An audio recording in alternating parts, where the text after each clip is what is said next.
প্রতিদিন একজন মানুষ তার ছেলেকে বাঁচানোর জন্য ড্রাগন ক্ল লড়াই কৌশলের অনুশীলন করত। সে ১০০ দিনের ওজনের কাঠের খুঁটি ব্যবহার করত তার প্রশিক্ষণের জন্য। শুরুতে এটা খুবই কঠিন ছিল, কিন্তু প্রতিদিনের ধারাবাহিক অনুশীলনের ফলে ১০০ দিনের খুঁটিতে আঘাত করা তার জন্য সহজ হয়ে গেল। শেষ পর্যন্ত সে ১০০০ বছরের পুরনো গাছের ছালও সহজে ছিঁড়তে পারত এবং এক ঘুষের আঘাতেই বিশাল গাছগুলো নাড়া দিতে পারত। তবুও সুচা সন্তুষ্ট ছিল না। সে তার ছেলের অপহরণ এবং জুয়ান লালাইয়ের ভয়ঙ্কর শক্তির কথা মনে করত। একদিন পাহাড়ে অনুশীলন করার সময় হঠাৎ সে একটি রহস্যময় সুর শুনল। উপরে তাকিয়ে দেখল দুইজন প্রবীণ যোদ্ধা গাছের চূড়ায় এমন হালকা পদক্ষেপে চলছেন যেন বাতাসের মতো বন মধ্য দিয়ে অদৃশ্য হয়ে যাচ্ছেন। তাদের থেকে শেখার জন্য উৎসাহী সুচা তৎক্ষণাৎ তাদের পিছনে চলে গেল। বন পার করার পর সে একটি স্বপ্নের মতো সুন্দর স্থানে পৌঁছল। সেখানে একটি বুদ্ধ মূর্তির নিচে দুই প্রবীণ যোদ্ধা দাঁড়িয়েছিলেন। সুচা সঙ্গে সঙ্গেই হাঁটু গেড়ে বসল, আমি আপনার মতো কোনো যোদ্ধা আগে দেখিনি, দয়া করে আমাকে আপনার শিষ্য বানান। তারা একে প্রশ্ন করল, আপনি কিভাবে জানলেন? তার চোখ থেকে পরিষ্কার দেখা যায়, যদি তুমি কুংফু শিখতে চাও তবে প্রথমে আমাকে হারাতে হবে। বনটি জালুনের মতো দেখতে। সুচা কিছু বুঝতে পারার আগেই বন তাকে লাথি মারল এবং সে দূরে ছিটকে পড়ল। ভয় পেলেই বাড়ি যাও, তুমি অনেক ধীরে যাচ্ছ,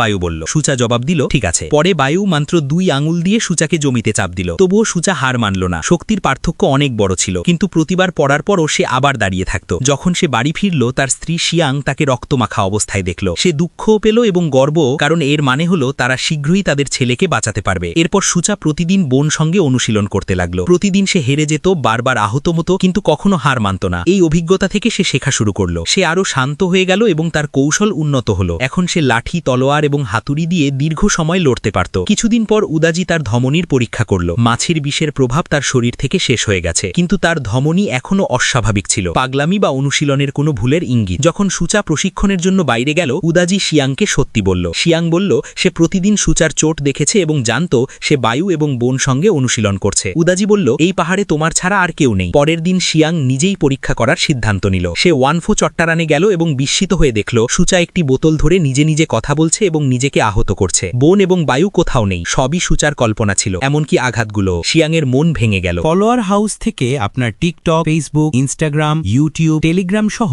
সব প্ল্যাটফর্মের লাইক, ফলোয়ার, ভিউ ইত্যাদি কিনতে পারবেন। এখনই ভিজিট করুন followerhouse.com।